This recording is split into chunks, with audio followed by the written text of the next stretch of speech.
una confusión consistente, no solamente en la jurisprudencia, sino en la doctrina, acerca de la categoría de los contratos preliminares de compraventa, o también llamados promesas bilaterales de compraventa, que como veremos luego también pueden ser unilaterales, dichos contratos preliminares, y el contrato definitivo de compraventa, que es el que en definitiva transfiere la propiedad.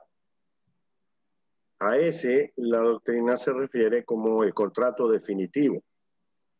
Pero para poder entender el origen de lo que yo llamo la tragedia, de la confusión y las dificultades que enfrentan los abogados que ejercemos en esa materia, así como para poder entender los vaivenes de la jurisprudencia sobre la materia, es importante hacer una breve referencia histórica que va a facilitar la comprensión del tema que vamos a desarrollar.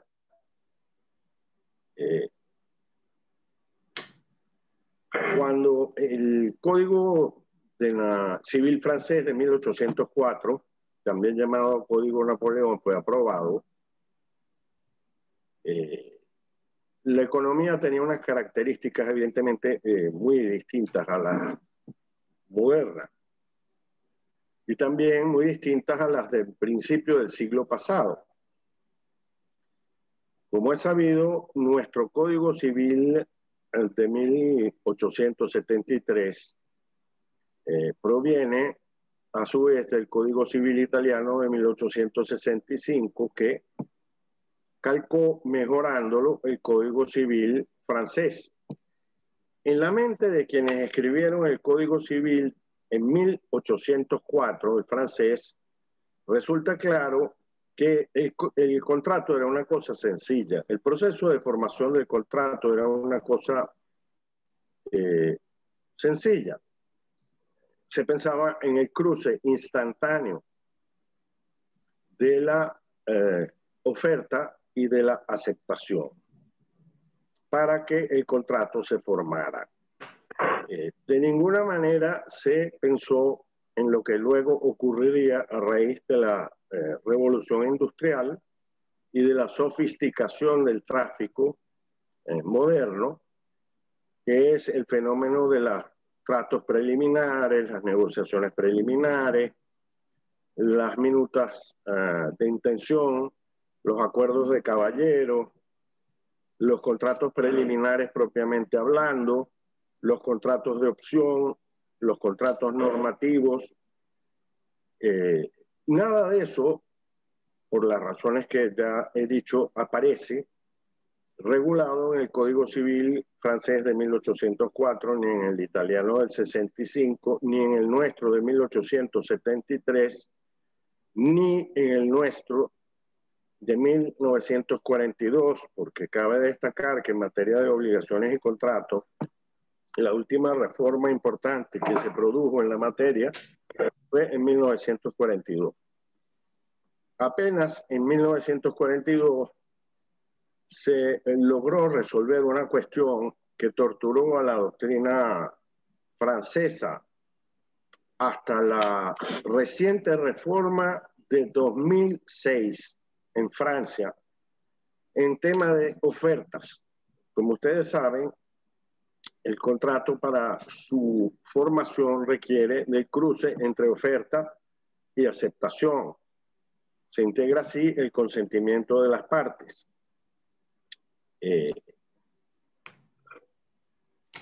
Nuestro legislador en 1942 resolvió el tema de la oferta firme con plazo, cosa que el legislador francés, como acabo de decir, acaba de resolver en el 2006, en la reforma del 2006. Cuando hablamos de las negociaciones o de la vida anterior al contrato definitivo, ¿qué es lo que puede pasar en la práctica o lo que suele ocurrir? Ya no pasa lo que prefiguraron los viejitos que redactaron el Código Napoleón de 1804. Después de la Revolución Industrial, a finales del siglo XIX, a comienzos del siglo XX, empiezan a surgir una serie de figuras que no son inventadas por unos teóricos, surgen como muchas otras, sobre todo en materia de derecho mercantil, del terreno de la práctica, de lo que hacen los comerciantes.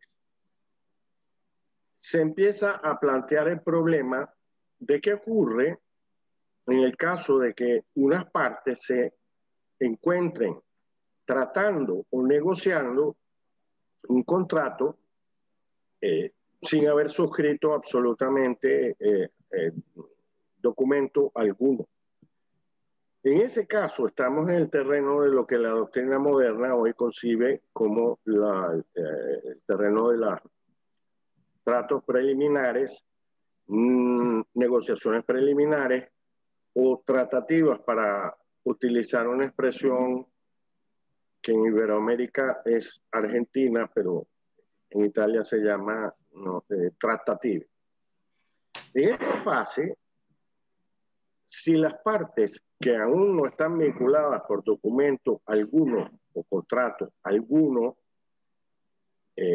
se comportan de una manera contraria a la buena fe en sentido objetivo, tal como lo define la doctrina moderna, pueden incurrir en responsabilidad civil extracontractual. ¿Por qué extracontractual? Porque obviamente todavía no hay contrato alguno que los vincula.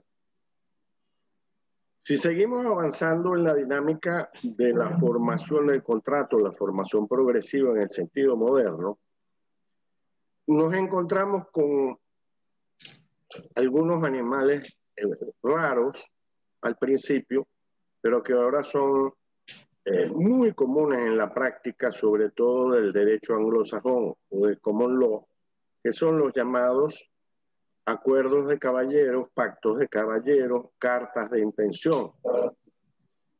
Porque puede ocurrir que las partes que se encuentran negociando un contrato decidan suscribir una minuta que se refiera específicamente a su conducta de forma detallada durante esa fase de negociaciones y contemple el reparto de los gastos, por ejemplo, y otros detalles. En ese terreno, cuando ya estamos en ese terreno, hay que reconocer que existe la posibilidad de que si algún pacto de negociar, que es un pacto de tratando, existe, se generaría una responsabilidad contractual, pero no la que se origina en el caso de que las partes efectivamente lleguen a un acuerdo preliminar o a un contrato preliminar cuyo propósito es el de establecer el objeto de la cosa tratada, las modalidades de la operación y obligar a las partes a cooperar para que en un futuro expresen un consentimiento que permita la formación del contrato definitivo. Ese es el terreno propiamente hablando de los contratos preliminares en general. Hay contratos preliminares que pueden referirse a un mutuo, a una sociedad, a un arrendamiento, a una permuta, pero la incidencia máxima en la práctica hoy día de los contratos preliminares es en la materia de compraventas inmobiliarias. De acuerdo al análisis que hizo un autor italiano que cito en alguno de mis trabajos sobre el tema, más del 80% de las sentencias de la casación italiana, hablando en términos absolutos, históricos, se refiere a problemas planteados por contratos preliminares de compraventa. sin haber hecho una investigación tan exhaustiva como la que hizo Renato Speciale en esa materia, yo me atrevería a afirmar que en Venezuela, primero por las confusiones en las que incurren los prácticos y la jurisprudencia, a las cuales haremos referencia de seguida, y segundo porque es muy difícil hacer esa contabilidad. El 95%, por no decir la casi totalidad, de las sentencias que se han producido en materia de opciones de compra, como se las denomina de manera malhadada en Venezuela, de contratos preliminares de compraventa, de promesas bilaterales de compraventa, etcétera, se refieren al contrato de compraventa inmobiliario, que es específicamente la materia que hoy nos ocupa.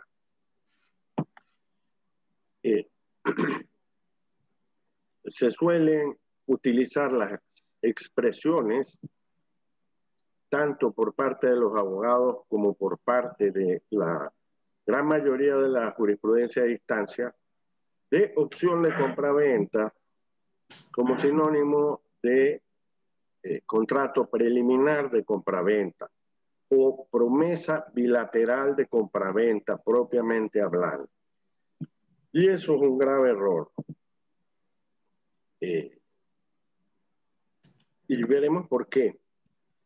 Pero antes debo decir que nuestra doctrina había claramente prefigurado hace más de un siglo la categoría de los contratos preliminares de compraventa, de las promesas bilaterales inalagmáticas de compraventa, tal como es el caso de Sanojo, del tratadista Sanojo y del tratadista Dominici, quienes se expresaron muy claramente sobre la sustantividad y la autonomía de la figura del contrato preliminar de compraventa con relación al contrato definitivo.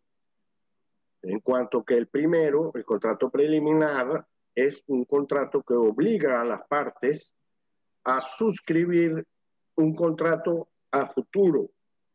Es un contrato de efectos personales u obligatorios y no reales, a diferencia de la compraventa, que como sabemos, de acuerdo al artículo 1161 del Código Civil, transfiere la propiedad por efecto del consentimiento meramente manifestado. Uno de los errores que han cometido los jueces venezolanos y algunos prácticos en materia de contratos preliminares de compraventa inmobiliaria se refiere precisamente al hecho de no realizar un estudio histórico adecuado que les permita entender que en el Código Civil Napoleón de 1804 se estableció con claridad una norma del artículo 1589 que dice que la promesa de venta equivale a venta. Esa norma no fue recogida por el Código Civil Italiano del 65, no fue recogida por el Código venezolano de 1873, ni por el Código Civil venezolano de 1942.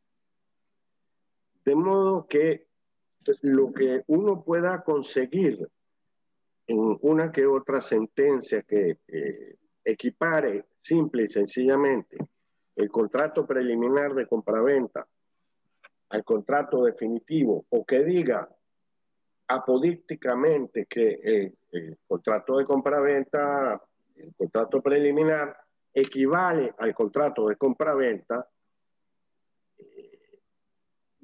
debe pensar que se trata de una juez o un operador jurídico que está consultando unas obras francesas o un tratado francés. Ustedes saben bien que los hermanos Massot, Collin y Capitán, Planón y Ripert estuvieron muy de moda y están muy de moda todavía en Venezuela entre otras cosas porque muchos de ellos fueron traducidos al castellano en la década del 40 del siglo pasado en La Habana, en Cuba.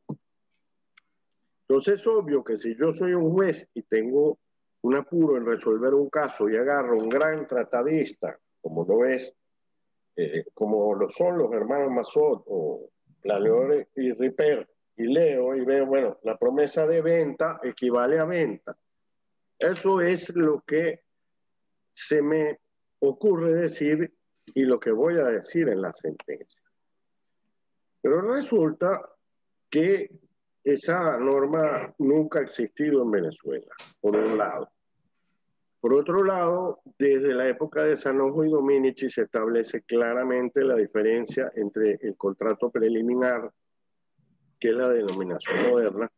Antes se hablaba de promesa bilateral de compraventa. Es claro que las cosas estaban claras desde principios del siglo pasado. El asunto se fue complicando a mediados del siglo pasado, en Venezuela en particular, cuando esos jueces que tenían premura en resolver los casos hacían referencia a unos manuales franceses donde se decía que la promesa de venta equivale a venta. Y muchas sentencias de instancia y algunas de la Corte de Casación, de la Corte Federal antes, incurren en ese exabrupto. Otro problema importante que confunde mucho en la práctica a los operadores jurídicos es, como dicen, por ejemplo, un sector de la doctrina española que decía, ¿para qué vamos a firmar un contrato de compra-venta si después vamos a firmar el contrato definitivo? Eso es un disparate. Y hasta la doctrina española está cambiando al respecto. Pero hay que entender, para poder entender las cosas, que la función del contrato preliminar en el caso de la compraventa es muy clara y muy útil, y quienes tengan, por ejemplo, Messineo pueden ver que él cita por lo menos 10 razones por las cuales unas personas pueden querer suscribir un contrato de compraventa que las obligue eventualmente a otorgar un contrato futuro de compraventa, pero no en este momento, y no si se dan ciertas condiciones anteriormente.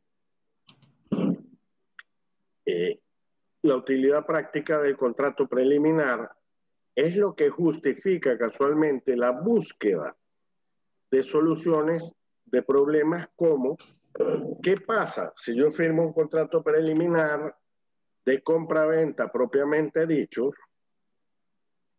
Porque hay casos en que los operadores prácticos firman contratos que denominan opciones, que es el término que suele usarse muchas veces en Venezuela, pero que son realmente contratos de compraventa completos, porque tienen una clara intención o expresan una clara intención de las partes de vincularse, identifican plenamente el objeto, tratan lo relativo al precio del objeto y tan solo difieren en algunos casos el registro para un momento posterior, el registro inmobiliario.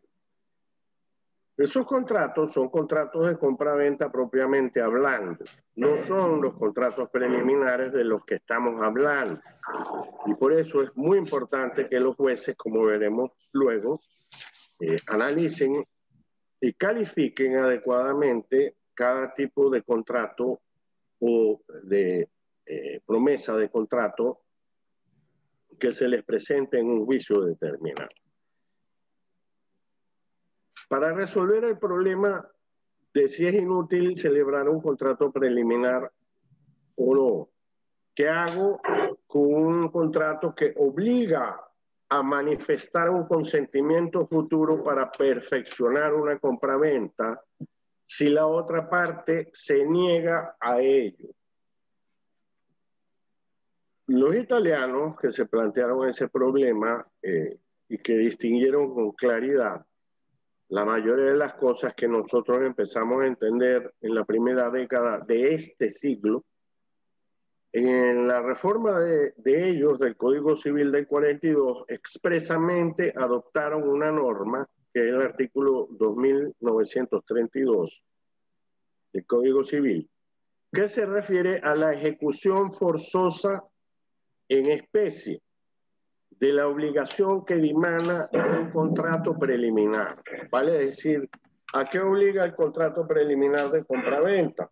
A que usted en un momento subsiguiente, de acuerdo a las modalidades pactadas, tenga que otorgarme el contrato definitivo de compraventa, que es el contrato que transfiere la propiedad de la cosa de acuerdo al artículo 1161 del Código Civil venezolano. Pensando en ese problema, ellos concibieron una fórmula de ejecución forzosa en especie de esa obligación, al igual que lo hizo el legislador alemán en el código, en la ordenanza procesal, para posibilitar, frente al incumplimiento de una persona que es parte de un contrato preliminar de compraventa, de otorgar el documento subsiguiente o definitivo, de obligarlo a que sí, a que así lo hiciera, o en su defecto, de subrogar el consentimiento con una sentencia judicial. Cuando se empezó a estudiar seriamente el problema de los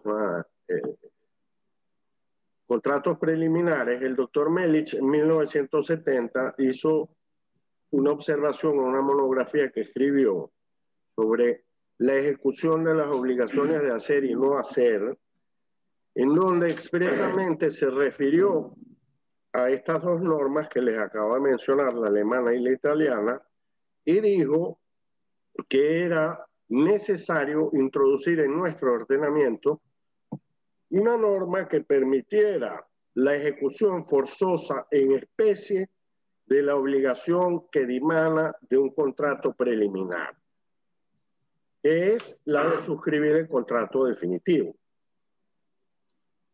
A ese llamado del doctor Melich se le hizo caso en el año en la reforma de nuestro Código de Procedimiento Civil de 1986, y concretamente en el artículo 531 del CPC, en donde se contempla el fenómeno de la ejecución forzosa de la obligación que tiene una de las partes de contratar, de expresar su consentimiento para un contrato futuro. Después de la entrada en vigencia de esa norma, yo sostuve claramente que el ordenamiento venezolano había recogido la autonomía de la conceptual de la categoría de los contratos preliminares de compraventa como algo distinto a un contrato definitivo de compraventa. Sin embargo, otros autores así no lo pensaron y ha habido controversia, pero el panorama se ha venido aclarando en los últimos 20 años. Yo tengo 35 años trabajando esta materia, específicamente a nivel teórico, pero debo decirles que en materia jurisprudencial, muchas veces el nominalismo que adoptan los jueces al calificar un contrato, se refieren a un contrato de opción cuando no se trata de una opción, sino de un contrato preliminar de compraventa, o cuando se trata ya de un contrato definitivo de compraventa redactado en escrito privado, al cual solo le falta ser registrado.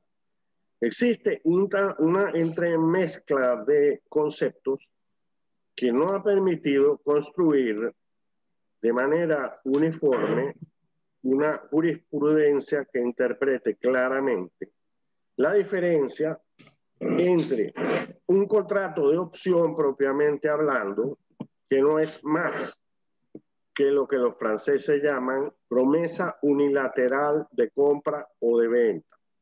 Cuando yo celebro un contrato de opción, y por eso hay que ser cuidadosos en la redacción de los documentos, lo que estoy es vinculando, estoy celebrando un negocio jurídico sinalagmático, a pesar de que es un contrato unilateral o que genera obligaciones para una sola de las partes. El optante es el beneficiado por la oferta irrevocable contenida en el contrato de opción que se le hace de adquisición de algo. En el momento mismo, en el contrato de opción propiamente hablando, en que el optante acepta esa oferta, el contrato está formado. Si una de las partes en ese caso se niega a reconocer ese hecho, pues me dirigiré al juez, comprobaré ese hecho y la sentencia del juez en ese caso es una sentencia mero declarativa de la existencia del hecho que efectivamente ocurrió esa compraventa. Situación distinta a la del contrato preliminar de compraventa o de promesa bilateral de compraventa, en donde frente a la renuencia de una de las partes en otorgar el documento al cual se obligó a expresar su consentimiento en un momento posterior, puedo obligarlo mediante el mecanismo que hoy establece el artículo claramente 531 del CPC, que como dije, es la respuesta a una exhortación que hizo Mérez en 1970. La sentencia del juez, en ese caso, es una sentencia de condena que permite subrogar el consentimiento de la parte renuente a otorgar el contrato definitivo en caso de que ésta no cumpla voluntariamente con la sentencia. Dicho esto, pasaré brevemente a referirme a cuál es el estado de la jurisprudencia sobre esta materia, porque es sumamente importante tener presente que la cuestión está resuelta y que el problema de los contratos preliminares como algo distinto al contrato definitivo, el problema de las negociaciones preliminares como algo distinto a los contratos definitivos o de compraventa, todos esos problemas están resueltos. El día 20 de julio de 2015, la Sala Constitucional del Tribunal Supremo de Justicia dictó una sentencia que reviste mucha importancia para la materia que estamos tratando. Sobre todo para quienes hemos defendido la autonomía conceptual de los contratos preliminares de compraventa respecto del contrato definitivo. Se trata de la sentencia número 868, caso Panadería La Cesta de los Panes, con ponencia del magistrado Marco Tulio Ugarte. Un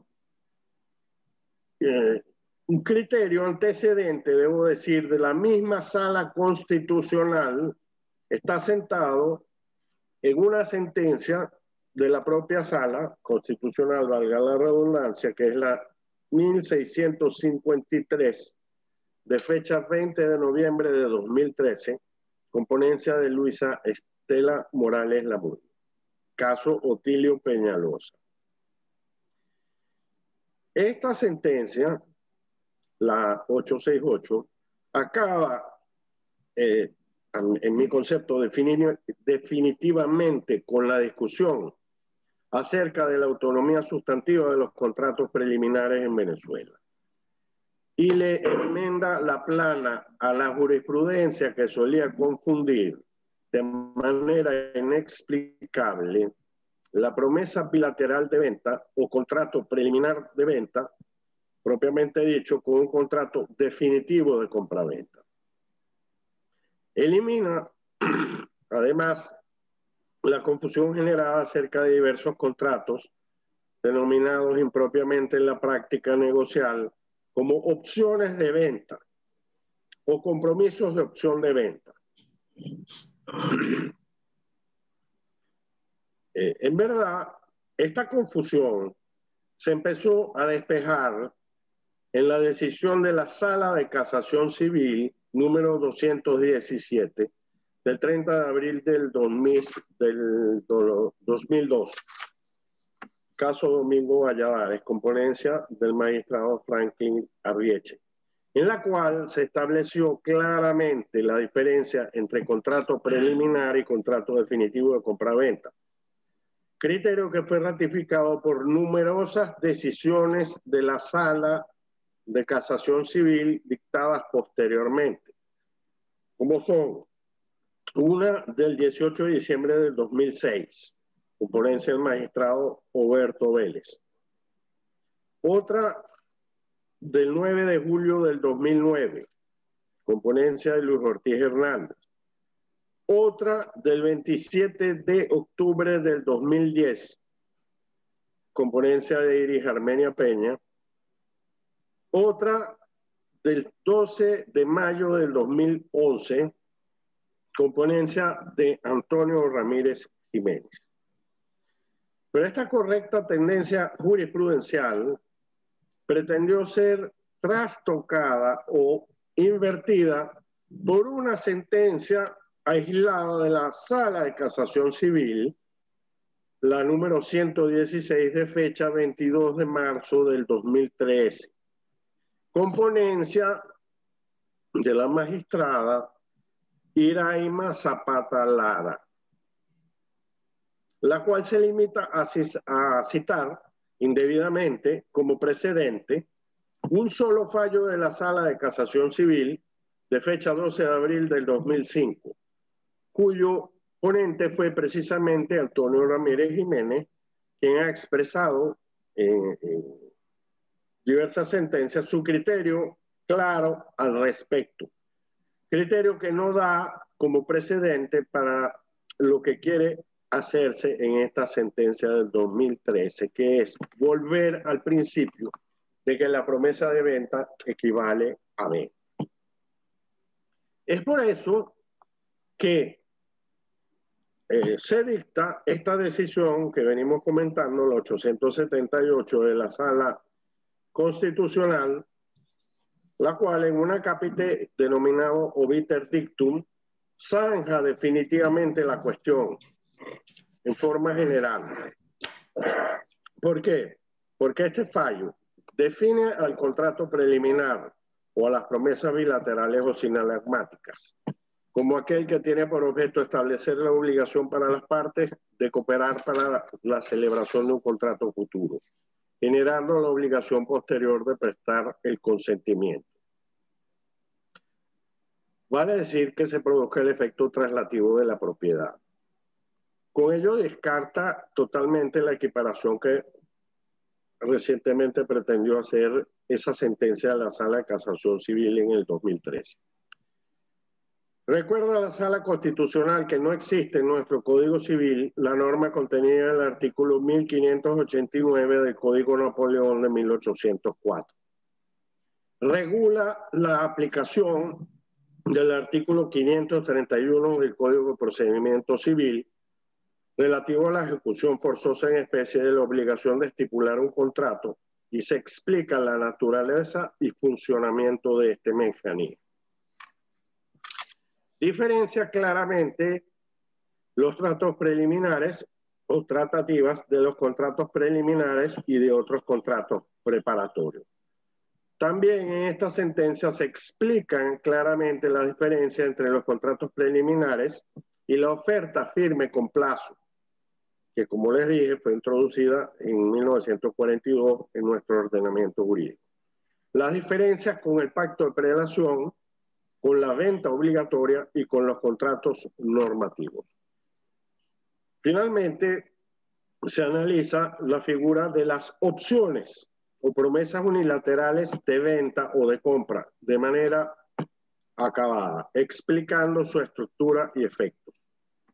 En particular, se aclara que el contrato de opción de compra consagra a favor del beneficiario un derecho potestativo que consiste en la facultad de adquirir la cosa por efecto de una mera manifestación unilateral de voluntad, vale decir, el ejercicio de la opción.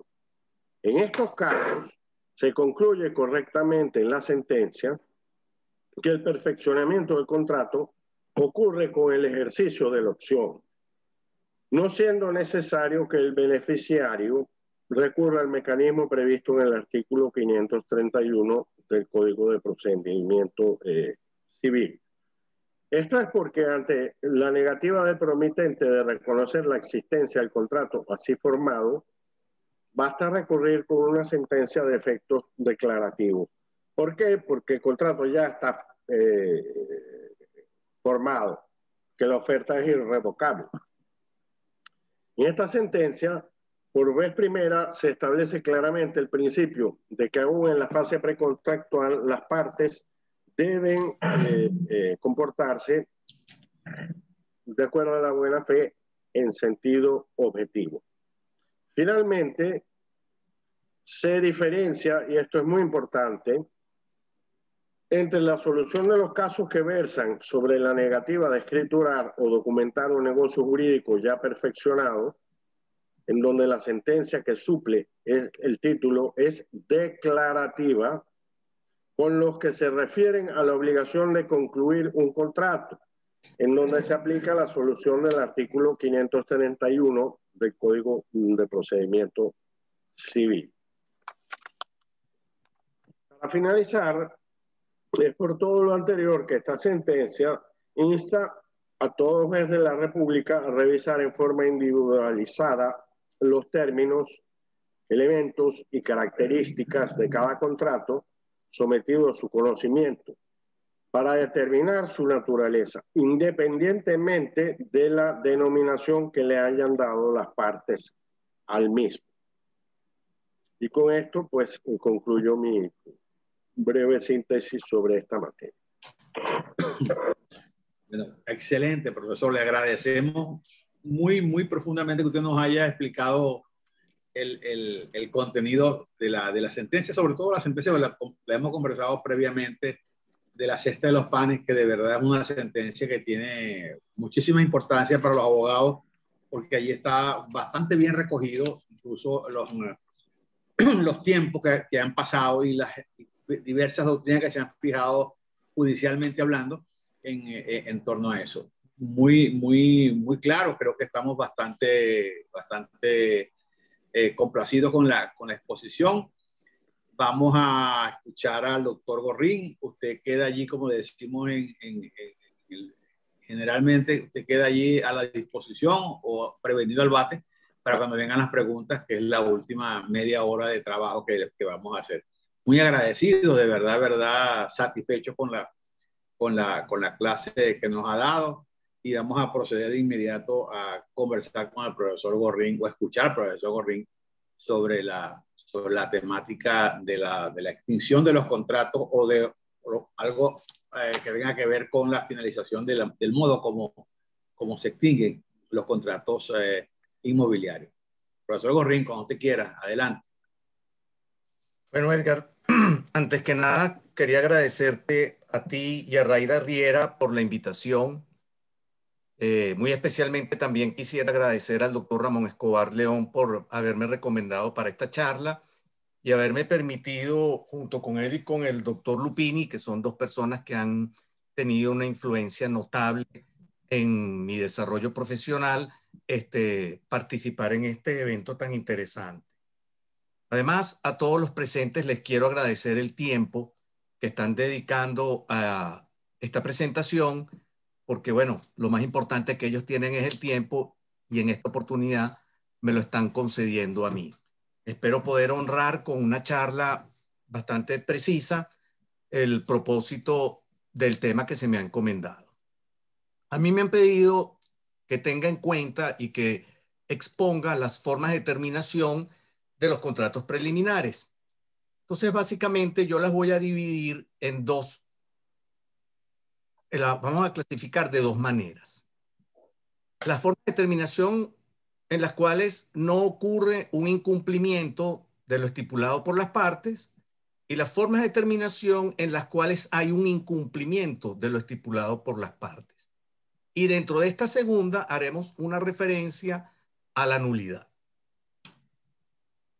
Cuando atendemos a las formas de terminación de los contratos preliminares en las que no es necesario la ocurrencia de un incumplimiento, la primera de ellas que yo mencionaría es el desistimiento unilateral del contrato.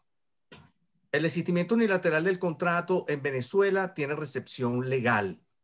Está previsto para el contrato de obra en el artículo 1639, está previsto para el contrato de arrendamiento a tiempo indeterminado en el artículo 1615. Y existen otras disposiciones que permiten el desistimiento unilateral del contrato. En estos dos casos de los que estoy hablando son desistimientos legales, pero no hay ningún problema, la doctrina no ha encontrado ningún problema y en la jurisprudencia hay alguna confusión, pero en definitiva se admite la estipulación del desistimiento unilateral del contrato porque no atenta contra ninguna norma de orden público.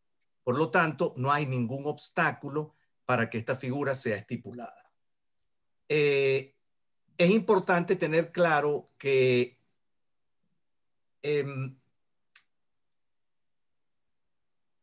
para la procedencia del desistimiento unilateral del contrato no es necesario el que medie un incumplimiento.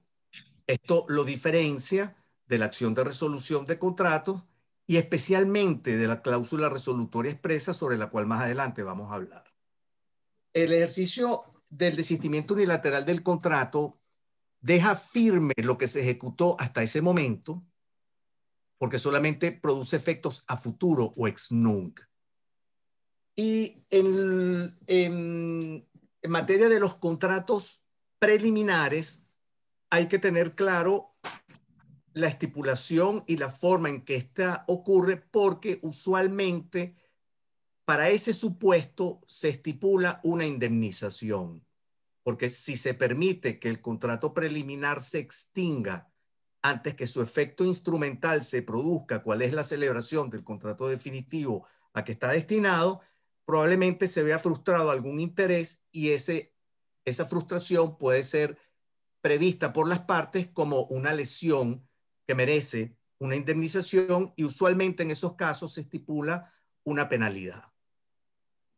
De manera que eso es lo más importante que habría que decir con respecto al desistimiento.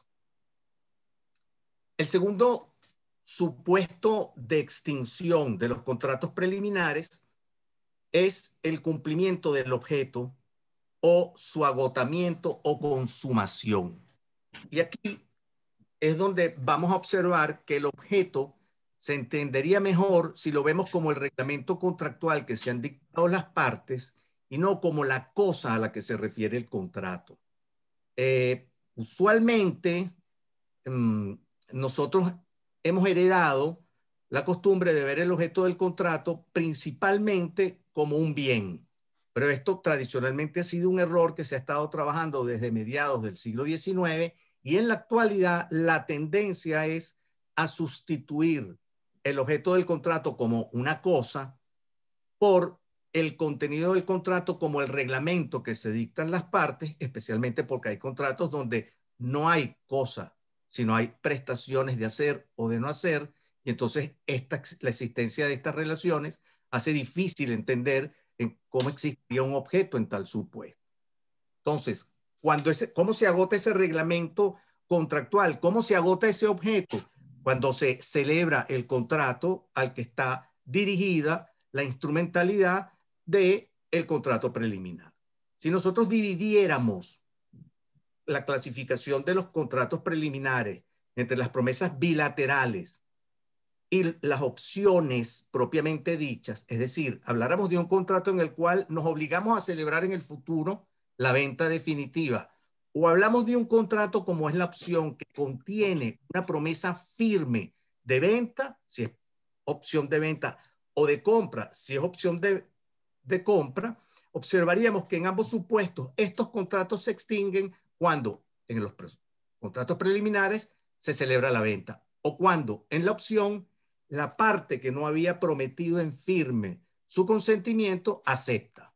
Y en ese caso se forma de una vez la venta, al igual que en la promesa bilateral, se formaría cuando ambas partes emiten sus asentimientos o se aceptan las ofertas recíprocamente. Entonces, lo importante a destacar aquí es que el contrato se extingue porque lo que en él se estipuló se cumplió. Por lo tanto, ya no tiene razón de ser su presencia. Pero queda pendiente, y eso es importante tenerlo claro, el contrato que se ha celebrado, al cual éste apuntaba o le daba su razón de ser. En ese sentido, estos contratos que se extinguen preliminares, no hay que desestimarlos o menospreciarlos, porque como ha ocurrido un contrato definitivo que se cumplirá y se desarrollará, es probable que en la interpretación de ese contrato definitivo sea necesario tener presente lo que se estipuló en los contratos preliminares.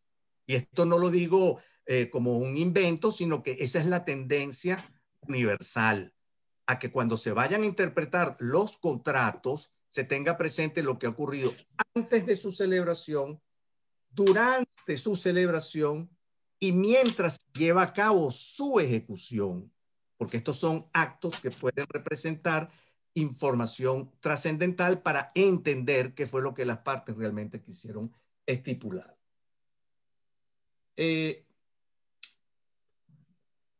Otra causal de extinción de los contratos preliminares es el vencimiento del término. Generalmente se establece un término para su celebración, para que se concrete, el contrato definitivo al cual están destinados. Vencido ese término, el contrato se extingue. Y en ese caso, si se han dado o se han estipulado unas arras y se han cumplido con las mismas, bueno, se producirán los efectos conducentes. Según quien haya incumplido, si incumplió el comprador, bueno, el futuro comprador, el vendedor se quedará con lo dado en arras. Si en cambio incumplió el vendedor, bueno, entonces el comprador le exigirá que le devuelva lo dado en arras más una cantidad equivalente. Además, aquí en ese supuesto se podría abrir la vía que estaba mencionando el doctor Lupini de pedir el cumplimiento del contrato e invocar la aplicación del artículo 531.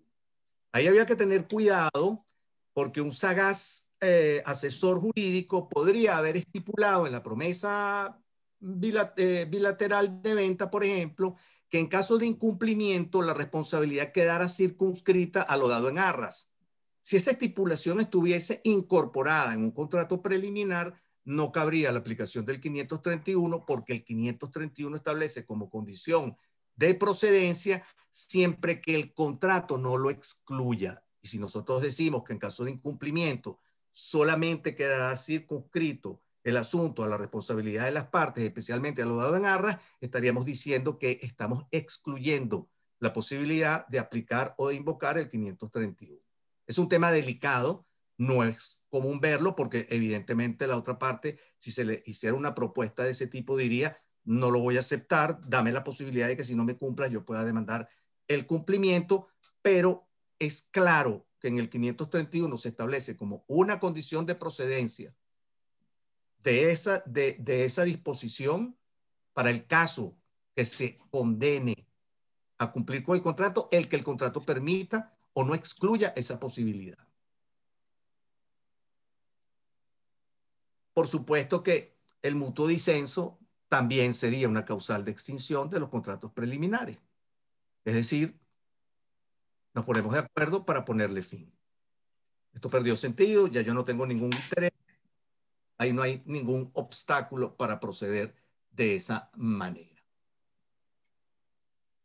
Vamos a ver ahora las causales, o me voy a pronunciar ahora sobre las causales en donde se requiere que medie un incumplimiento. Y en ese sentido, la primera de ellas va a ser la cláusula resolutoria expresa. La cláusula resolutoria expresa en Venezuela tiene un problema porque hay una decisión de la Sala Constitucional del año 2005 donde se le ha declarado inconstitucional bajo la premisa de que la cláusula resolutoria expresa implica una desviación de poder. Una desviación de poder porque según esta decisión, los particulares que han estipulado una cláusula resolutoria expresa estarían asumiendo la posición del juzgador, es decir, del juez natural, y serían ellos quienes estarían decretando la resolución del contrato como si estuviesen operando como un órgano de la jurisdicción ordinaria. Yo voy a explicar ahora más adelante por qué eso no es correcto. Ahorita solamente me interesa dejar claro lo siguiente. Esa decisión se refiere a un supuesto que es respecto del cual yo no estoy de acuerdo con el fundamento, pero es al que la limitaría, no la extendería más allá de ese supuesto, que es aquel en el cual las partes suelen estipular que quien incumpla, que si una de las partes incumple con una cualesquiera de las obligaciones derivadas del contrato que han celebrado, el contrato se extinguirá de pleno derecho. Esta estipulación, que estoy seguro que la mayoría de ustedes la han visto o incluso la han estipulado, se ha considerado en la doctrina por unanimidad como una cláusula de estilo. Es decir, como una disposición que está repitiendo el artículo, en nuestro caso, 1167 del Código Civil. De manera que en ese supuesto, la doctrina en Venezuela, en España, en Alemania, en Francia, en Italia, en cualquier país del civil law, es conteste al señalar que no vale como cláusula resolutoria expresa y que en tal caso, necesariamente, si media un incumplimiento, habrá que acudir a la jurisdicción ordinaria y en tal supuesto habrá que acreditar ante el juez correspondiente no solo el incumplimiento, sino muy especialmente la gravedad del incumplimiento sin la cual no es procedente la acción de resolución. Es decir, si es un incumplimiento que no frustra el interés práctico que persiguen las partes, no es viable permitir una sanción o dar lugar a una sanción tan extrema como es la resolución del contrato. La pauta original al momento de la celebración de un contrato es ese aforismo que todos conocemos que dice pacta sunt servanda. El contrato se cumple. La excepción es su extinción. Muy especialmente en el caso de la resolución, más excepcional todavía. Entonces, es importante tener claro que lo que trató esa decisión fue un supuesto de una cláusula de estilo, no una cláusula resolutoria expresamente prevista de la forma adecuada. Y es muy importante en ese sentido que yo haga énfasis aquí en que antes que la acción de resolución por incumplimiento, como nosotros lo conocemos, nació la cláusula resolutoria expresa. En Roma, o en el derecho romano, no existía la acción de resolución por incumplimiento como nosotros la conocemos. El vendedor, a quien no se le pagaba el precio, solamente podía exigir el cumplimiento. Y lo más parecido a la acción de resolución que nosotros conocemos hoy día ocurría en el arrendamiento, pero no solamente se aplicaba para los casos de incumplimiento, sino para los supuestos en los cuales no mediaba incumplimiento. Por lo tanto, en el derecho romano no había acción de resolución por incumplimiento como nosotros la conocemos. Eso dio lugar a que entonces naciera lo que se conoce como el pacto comisorio o cláusula resolutoria expresa, porque las partes lo estipulaban para que en el caso que se produjera, especialmente en la venta, el incumplimiento, se pudiese invocar ese incumplimiento, dejar sin efecto el contrato celebrado, se devolviera el bien y se devolviera, si se había pagado, lo que se había pagado. Esto se repitió tanto que se hizo costumbre. Y cuando se entró en lo que se conoce el ancien régime, en el derecho francés, aun cuando no se estipularan en los contratos la cláusula resolutoria expresa, se entendía estipulada y usted podía pedir la resolución. Eso dio lugar a que en el año 1804 el legislador francés, que básicamente lo que codificó fueron las costumbres que habrían constituido el Ancien Régime, consagró la acción de resolución de contrato como una solución general. De hecho, la califica como una condición implícita, como una condición resolutoria implícita, lo que dio lugar a una gran cantidad de críticas porque se decía que no se podía entender como una condición resolutoria porque aún habiendo el incumplimiento, era necesario acudir ante el juez para que éste calificara si fuera de suficiente gravedad y acordase la resolución. Si hubiese sido una condición, el solo incumplimiento hubiese producido la extinción del contrato, pero ese no era el caso.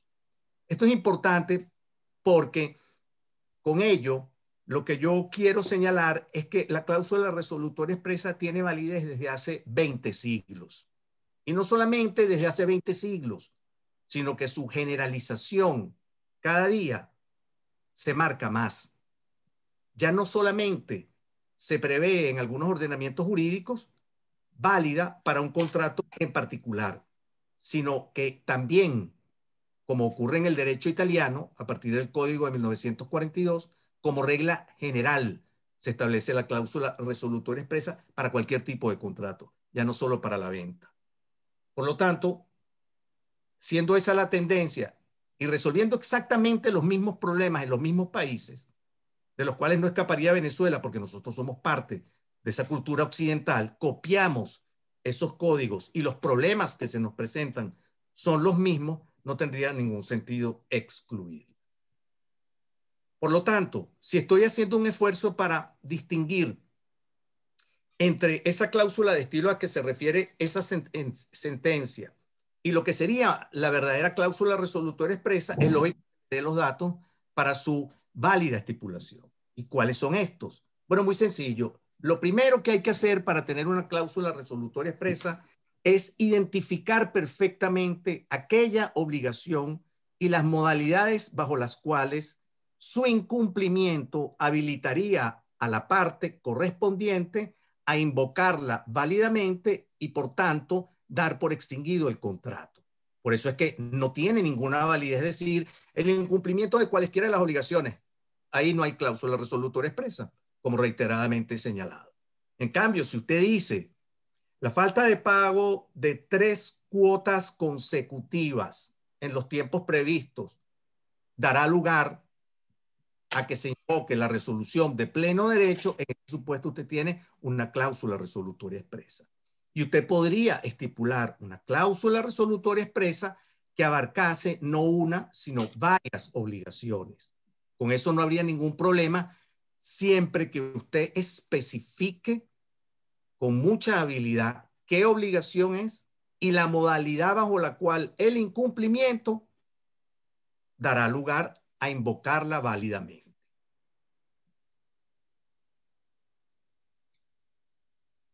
¿Cuál es, si se tiene claro este requisito, cuál es la ventaja que da una cláusula resolutoria expresa? Bueno, la mayor de todas. El juez, si llegara a conocer de ella, porque eso es otro tema con el que se han enredado en esa decisión. El que usted tenga una cláusula resolutoria expresa no significa que usted se va a hacer justicia por sí mismo. Usted la puede invocar, pero si una vez invocada y resuelto el contrato, hay que proceder a las restituciones y una de las partes se niega a ello, hay que acudir a un tribunal a pedir el cumplimiento. Usted no puede hacerse justicia por sí mismo. Si además lo que ocurriese fuese que una parte invocara inadecuadamente la cláusula resolutoria expresa, porque, por ejemplo, no se ha incurrido en el incumplimiento previsto en ella, y la otra parte desea hacer valer esa circunstancia, tendrá que acudir al tribunal. De manera que no es cierto que la existencia de una cláusula resolutoria expresa impide que se acuda a los tribunales, ¿no? Según las circunstancias, lo más probable es que usted deba ir para un tribunal. Pero la gran ventaja que da la cláusula resolutoria expresa es que el juez no va a entrar a examinar si el incumplimiento en cuestión ostenta la gravedad que se requiere para poder declarar la resolución del contrato. El juez en ese caso constatará que la obligación incumplida es la específicamente señalada en la cláusula resolutoria expresa y que el incumplimiento de esa obligación es exactamente al que se refería la estipulación. Es decir, si eran 2 cuotas, 2 cuotas. Si son 3 cuotas, 3 cuotas. Si eran seguidas o continuas, que son continuas. Porque si usted pone que la resolución, usted estipula que la resolución ocurrirá siempre que ocurra el pago de 3 cuotas consecutivas, usted se podrá encontrar con un problema en el sentido de que si le dejan de pagar una y le pagan la siguiente y le dejan de pagar la otra, usted no tiene 3 cuotas consecutivas. Entonces, usted no tiene la cláusula resolutoria expresa, pero tendría abierta la vía de la acción de resolución del 1167 y tendría que plantear una demanda y hacerle ver al juez que ese incumplimiento goza de una gravedad tal que frustra su interés y que, por tanto, amerita la sanción extrema de la resolución del contrato. La sentencia en cuestión no toma en cuenta la existencia de múltiples normas venezolanas donde se acuerda la resolución de pleno derecho o donde contienen una cláusula resolutoria expresa. Por ejemplo, el artículo 141 del Código de Comercio, el artículo 35 de la Ley de Propiedad Horizontal, el artículo 16 de la Ley de Venta de Parcelas y el artículo 1531 del Código Civil venezolano. De manera que es difícil pensar que el legislador mismo está incurriendo en usurpación de funciones al calificar ciertos incumplimientos con aptitud para producir per se la resolución del contrato. Además, esa decisión, en mi opinión, hace lo contrario a lo que ella dice. Ella le dice a los particulares, ustedes están usurpando las funciones del Poder Judicial. Pero yo creo que los particulares le deberíamos decir a la Sala Constitucional, amigo, usted usurpó la autonomía de la voluntad de nosotros, porque nosotros lo que estamos haciendo al estipular una cláusula resolutoria expresa es ahorrándole al juez la necesidad de investigar si el interés práctico perseguido por nosotros ha sido o no frustrado, porque nosotros lo tenemos tan claro que estamos diciendo de una vez, si media el incumplimiento de esta obligación, el contrato se extingue. No estamos interesados en seguir en él. Es más, la cláusula podría abarcar, como ya dije, distintas obligaciones, tanto de un lado como del otro. Así que no solamente hay que verla como que apuntaría a la satisfacción del interés de una sola de las partes o de las obligaciones que ésta le interese, ¿no? Puede ser para ambas, porque no está limitada a una sola obligación. También es importante señalar que la existencia de la cláusula resolutoria expresa no implica la imposibilidad de establecer para el caso del incumplimiento y para el caso de su procedencia una penalidad. La penalidad solamente le pondría un límite al alcance de los daños y perjuicios padecidos por el incumplimiento. De manera que usted puede estipular una cláusula resolutoria expresa y a la vez estipular el alcance de los daños en caso que medie un incumplimiento, como podría ser, por ejemplo, como señalé antes, limitarlo a las arras, que en efecto podrían estar estipuladas o suelen estar estipuladas en las promesas bilaterales de venta. Es muy importante cuando se pacte una cláusula resolutoria expresa en una promesa bilateral de venta o en una opción de venta o de compra, el tema referente a la notificación o si el incumplimiento per se produce la resolución del contrato. Si usted no establece que el incumplimiento por sí mismo produce la resolución del contrato, se entiende que se requiere una notificación y se entiende que el cumplimiento tardío es posible. Es decir, que la purga de la mora se podría llevar a cabo. En ese sentido, hay que tener entonces mucho cuidado, porque lo ideal siempre es dar la posibilidad o establecer que es contra la notificación. Es lo que yo preferiría. En ese supuesto, hay que tener cuidado porque hay quienes dicen que es posible purgar la mora. Mientras no te he notificado de que hago valer la cláusula, es porque te estoy dando el chance de que puedas cumplir incluso tardíamente. En ese sentido, es importante entonces no desatender a la regulación de cómo proceder una vez se ha producido el incumplimiento previsto por la cláusula resolutoria expresa. Esa sentencia a la que tantas veces he hecho referencia, que es la 167 del 4 de marzo del 2005 de la Sala Constitucional del TCJ, yo entonces propongo que la interpretemos como circunscrita al supuesto en el cual se haya estipulado la cláusula de estilo, se haya señalado que el incumplimiento de cualquiera de las obligaciones derivadas del contrato da lugar a la resolución del contrato. En ese caso, el fundamento no es la usurpación de funciones del Poder Judicial, porque como hemos visto, no lo hay. Nosotros en ese caso, los particulares, ni fungimos como autoridad, ni estamos actuando en función jurisdiccional. Por lo tanto, no estamos usurpando ninguna actividad del Poder Judicial, pero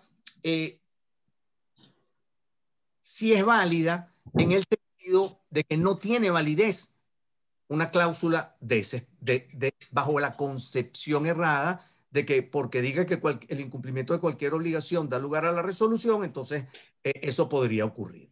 A ese supuesto yo limitaría esa decisión. En ejecución de esa decisión hay otra sentencia dictada por el Juzgado Cuarto de Primera Instancia de lo Civil, Mercantil, Agrario y del Tránsito de la Circunscripción Judicial del Estado Falcón, dictada el 24 de mayo del 2006 en el juicio seguido por Armando Martínez Gutiérrez contra Seguros Banvalor, donde hicieron valer esa decisión, pero posteriormente hay una sentencia de la Sala de Casación Civil, que es la 000460 del 5 de octubre del 2011, en el caso de Transporte Doroca contra Cargill de Venezuela, donde de alguna manera se le dio validez a la cláusula resolutoria expresa, en un enredo entre lo que es el desistimiento unilateral y la cláusula resolutoria expresa, impresionante. Pero por lo menos respetaron más la autonomía de la voluntad de las partes y no nos han señalado a los particulares como que queremos inmiscuirnos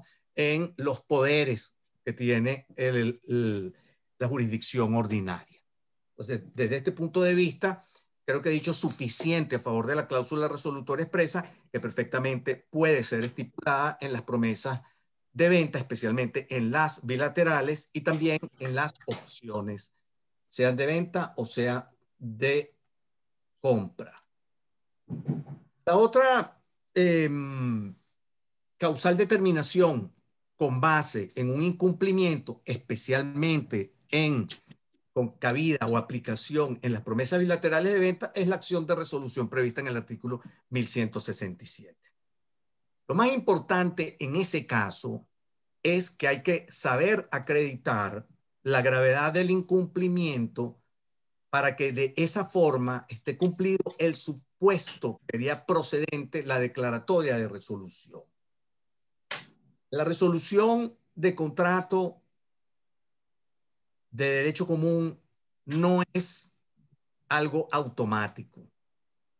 En doctrina, al igual que con respecto a la cláusula resolutoria expresa, todos coinciden en señalarla como, por un lado, extrema y por otro, excepcional. Es una medida excepcional. Por eso se exige que el incumplimiento sea de cierta magnitud. En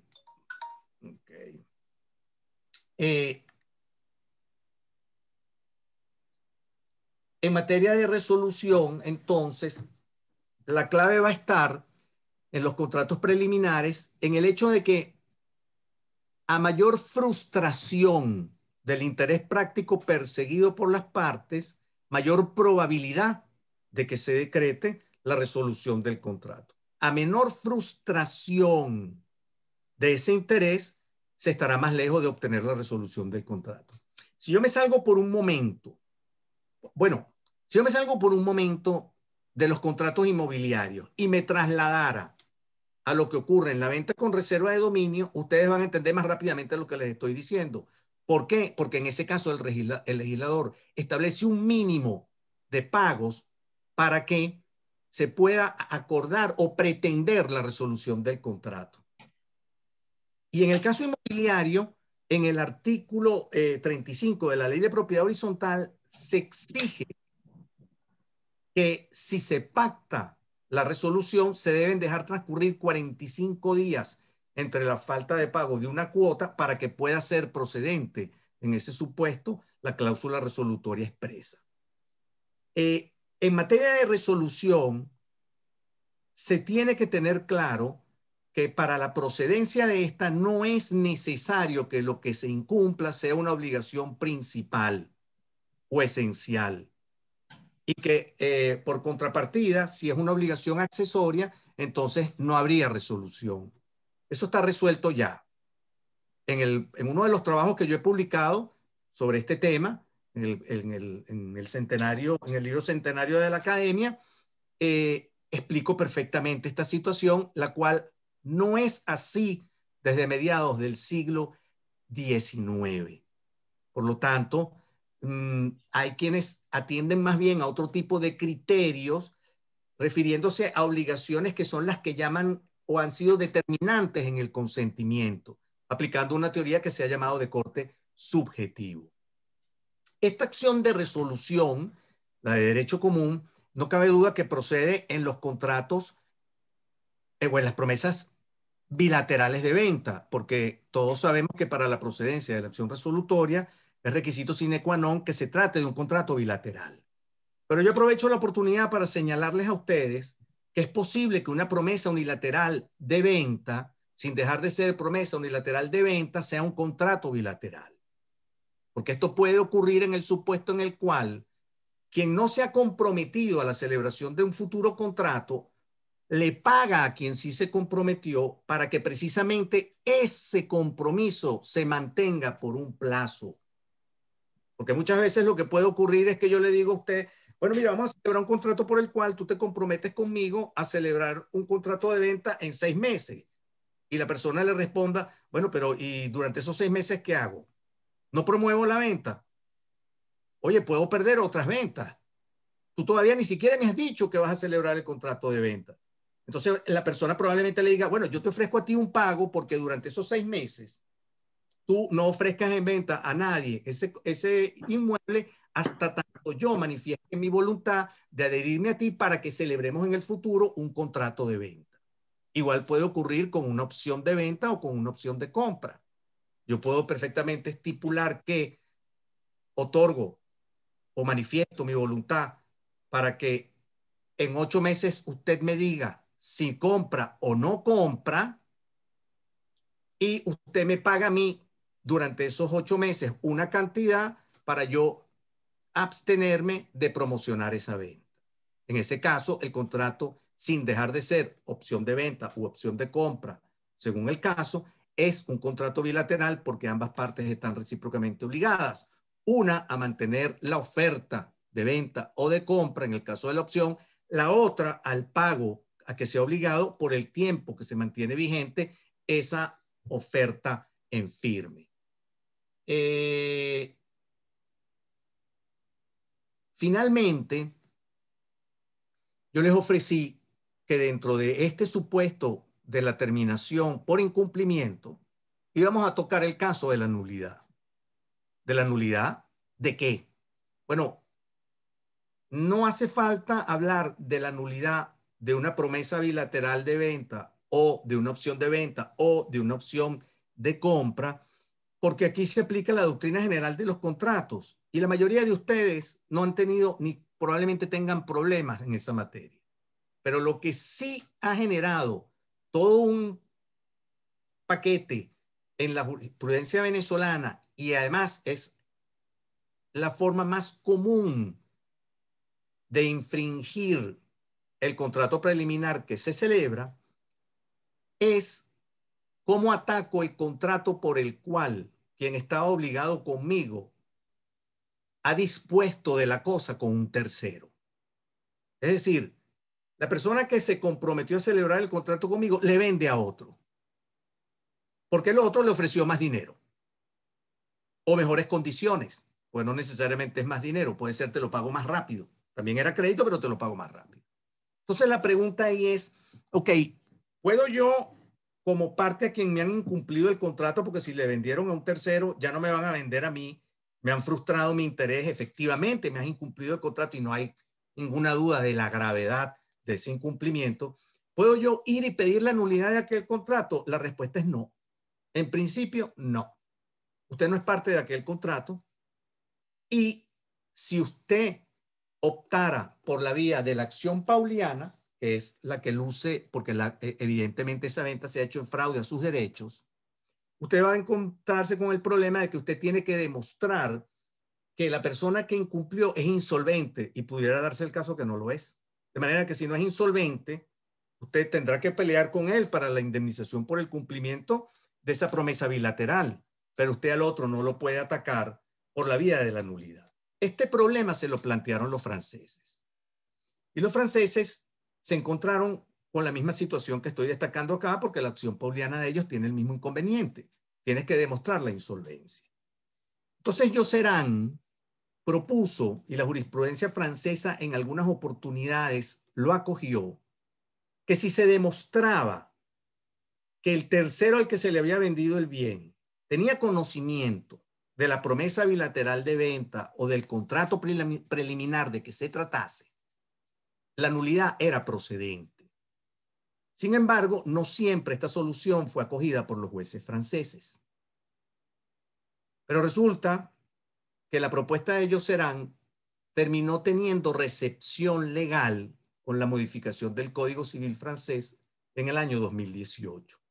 Porque en el artículo 1124 de este código se establece que, y eso es importante que nosotros lo tengamos presente, de repente el día de mañana en una reforma de nuestra legislación podríamos también incorporar esa solución.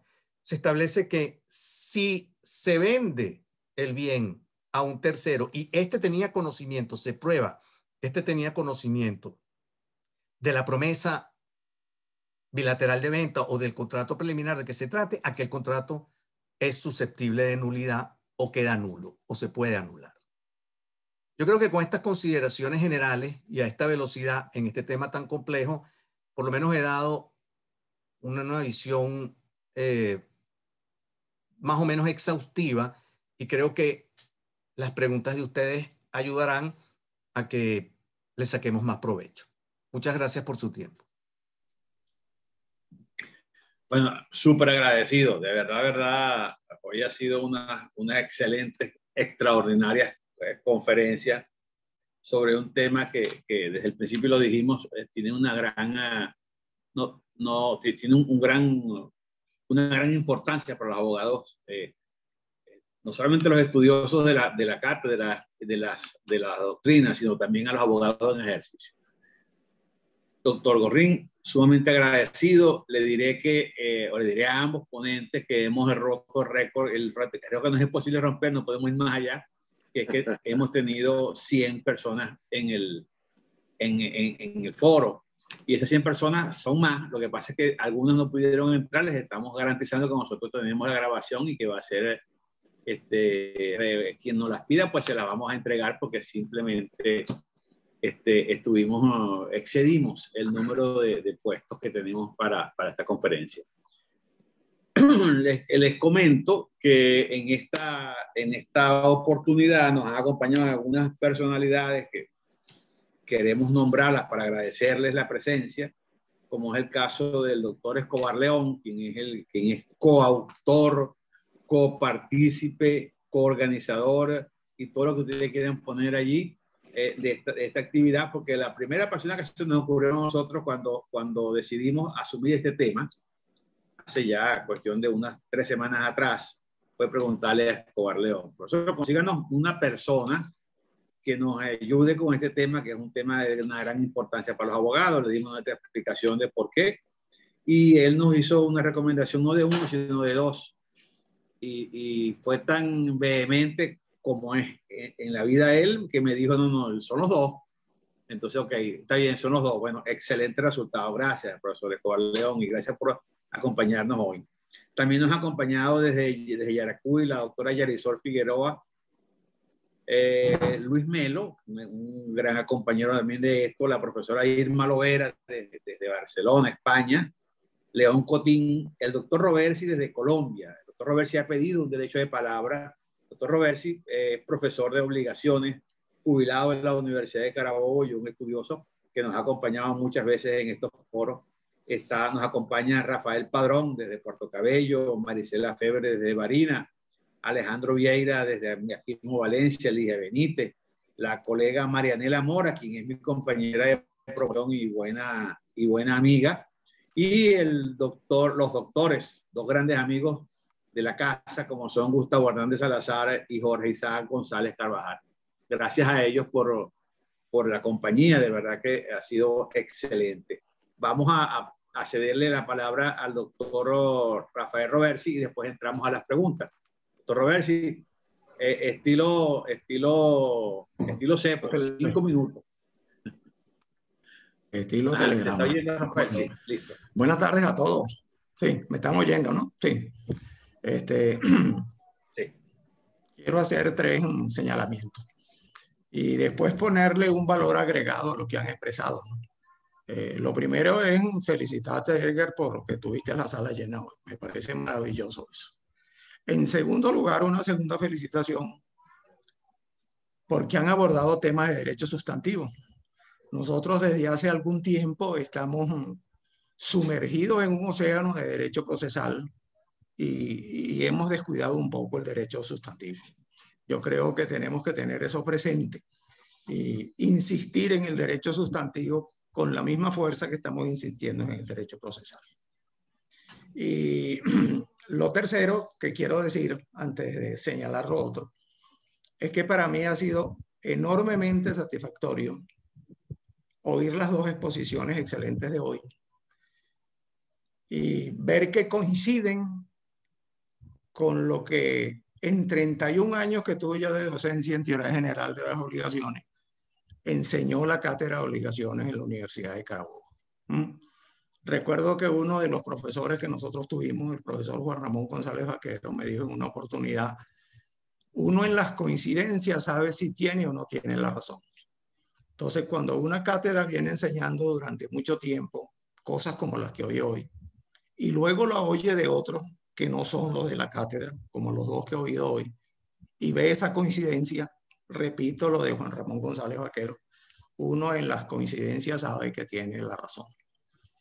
Y lo último, para no excederme en esto, 2 señalamientos particulares, una con el tema que trató el profesor Lupini y otra con la que trató el profesor Gorrins. Al profesor Lupini no lo conozco yo, pero he leído algunas de sus obras, de manera especial la del precontrato. Una es que me parece muy útil esa triple distinción entre lo que es opción, precontrato y contrato definitivo. Y lo otro de carácter práctico, porque nunca he dejado de ser abogado en ejercicio, es esto. Una cosa es oír la música y otra muy distinta es salir a bailar. ¿Qué quiero yo decir con esto? Que esos señalamientos de carácter académico y de carácter doctrinario y de carácter jurisprudencial, que son clarísimos y que han sido constantes, son una cosa. Pero cuando a los abogados les corresponde expresar eso en un documento, les toca bailar en ese momento, ahí se produce de manera especial el gran despelote. Y lo que se quiere no es lo que expresa el papel. Y lo que se hace tampoco es muchas veces lo que el documento expresa. El gran enredo que he visto yo y que he vivido yo en la figura de los contratos de compraventa es que son 3 pasitos para adelante y un pasito para atrás. Dicen que se comprometen a vender y se comprometen a comprar en muchos casos, pero después hablan de un precio que se va a pagar en determinadas cuotas, están venciendo antes de que llegue el momento de otorgar el documento definitivo de compraventa. Entonces, si hay un precio, yo no puedo decir que es una opción. Pareciera que ahí lo que hay es una compraventa, que la estamos malamente disfrazando de opción. Y otro ejemplo que he visto muy común en eso es con la figura de las arras.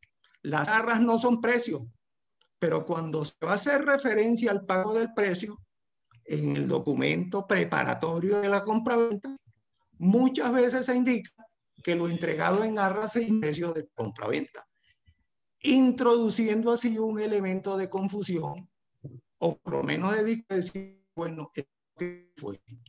¿Fue arra o fue anticipo de parte del precio? ¿Qué quiero señalar con esto?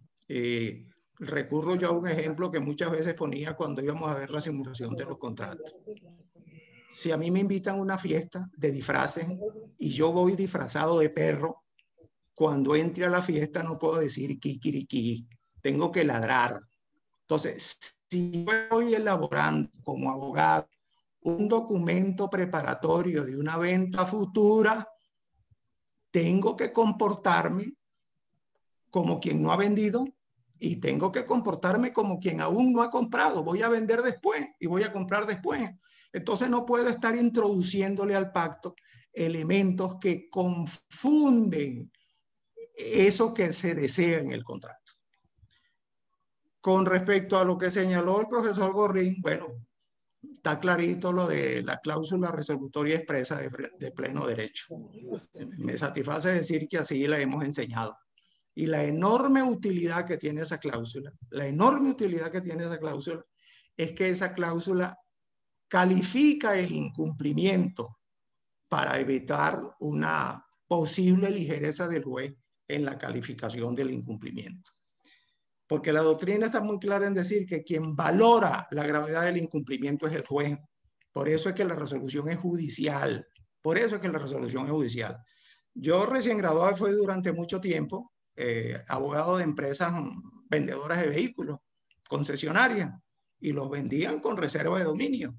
Y se demandaba la resolución cuando se había dejado de pagar más de la octava parte del precio. Pues ven, yo recuerdo que en una oportunidad yo demandé la resolución. Cuando contestar la demanda, me dijo, aquí está la parte del precio que yo no pagué.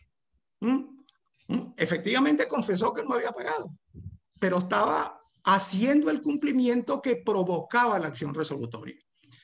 No hubo en ese caso discusión. La empresa concesionaria me dijo, mira, a nosotros no nos interesa un vehículo que ya está con 30.000 o 20.000 kilómetros, 35.000 kilómetros encima. Recibe el precio y todo se acabó.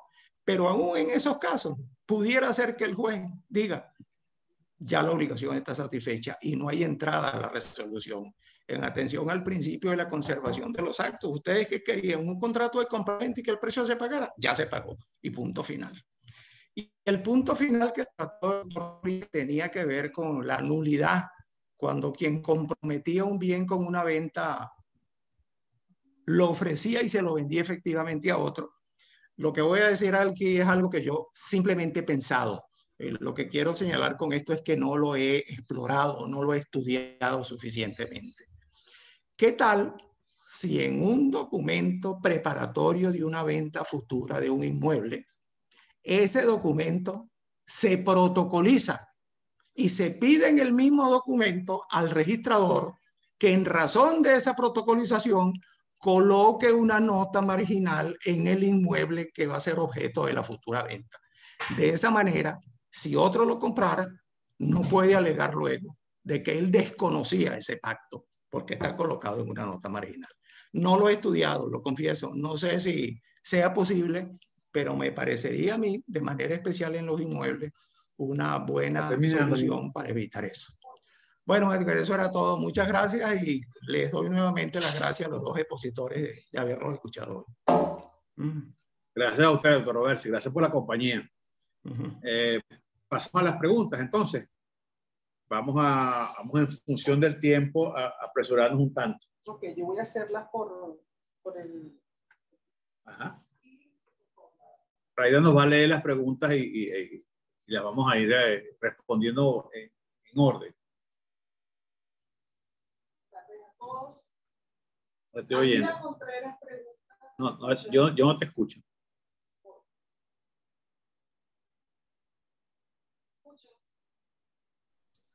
¿Me escuchan? Ahora sí, ahora sí. Sí. Ok, perfecto.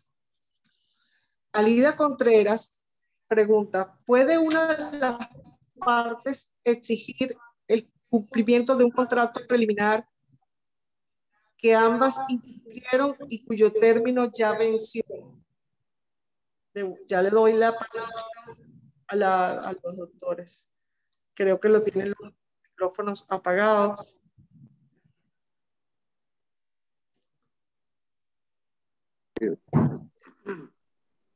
Entiendo. El doctor Lupini está ahorita. Sí. Entiendo que la pregunta es si se puede pedir el cumplimiento de un contrato preliminar cuando ya las partes han incumplido con él. Cuyo término ya venció.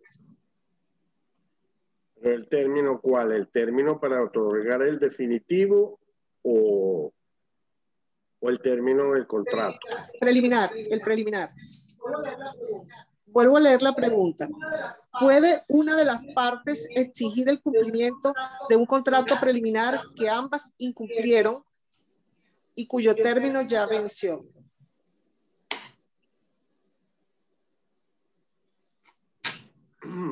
Bueno,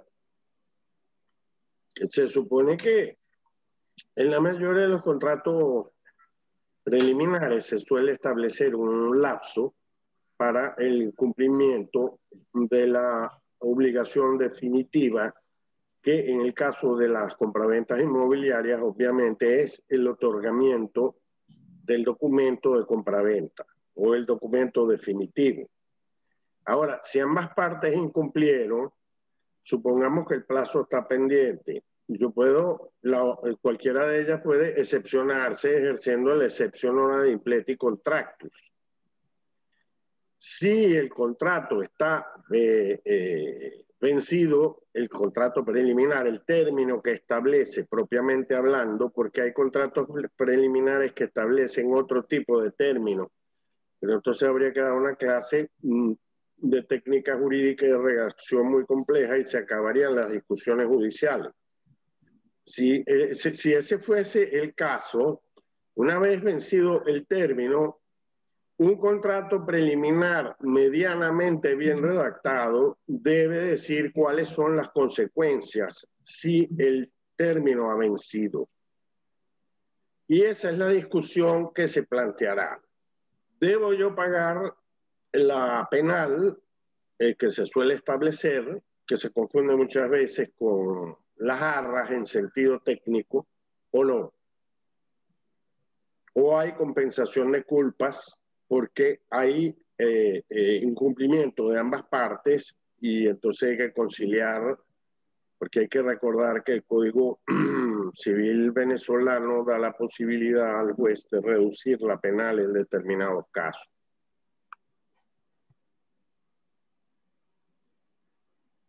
Eso es lo que yo pienso. No sé si el doctor Gorrín se le ocurre agregar algo. No, yo creo que yo tengo la duda sobre si quien incumple puede demandar la resolución. Entiendo que uno de los temas es que no puede demandar la resolución quien ha incumplido. Y la pregunta es sumamente enredada porque por un lado tú puedes decir, bueno, si han incumplido los dos, ¿cómo va a demandar uno al otro? Pero además el contrato venció. Entonces, bueno, si el contrato venció, se extinguió. Entonces, tenemos un problema porque tienes que tomar en cuenta si el hecho que haya vencido el contrato deja pendiente algún resarcimiento. La pregunta es realmente complicada para resolverla. Yo creo que si las dos incumplieron, es difícil que proceda esa demanda. Además, sería como un tiroteo cruzado, ¿no? Entonces, bueno, vamos a poner una impleti. Yo no quisiera ser ni ese juez ni ese árbitro. Ok, hay una pregunta para el profesor Lupini de parte del doctor Jorge González Carvajal. Él dice, ¿se escucha? Sí. Jorge Isaac. ¿Considera que el artículo 531 del Código de Procedimiento Civil establece condiciones de procedencia de la pretensión, demanda, de cumplimiento de un contrato preliminar de compraventa.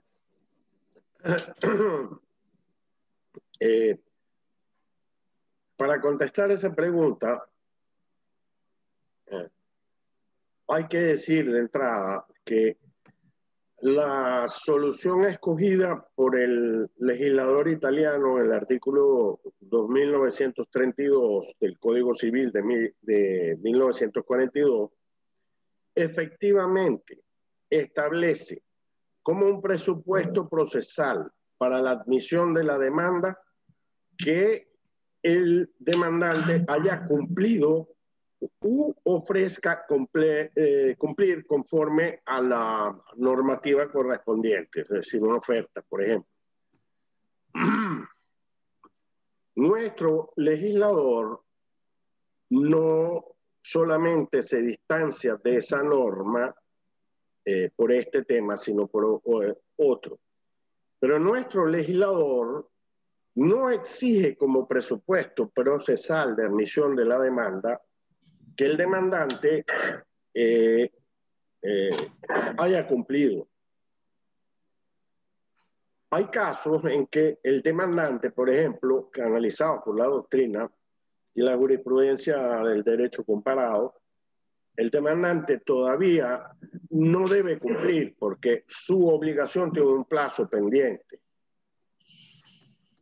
Pero sí dice el artículo 531 del Código de Procedimiento Civil venezolano que, y lo dice expresamente, cuando se trata de contratos que tienen por objeto la transferencia de la propiedad de una cosa determinada, o la constitución o la transferencia de otro derecho, la sentencia solo producirá estos efectos, es decir, los sustitutivos del consentimiento que la parte renuente rehúsa dar,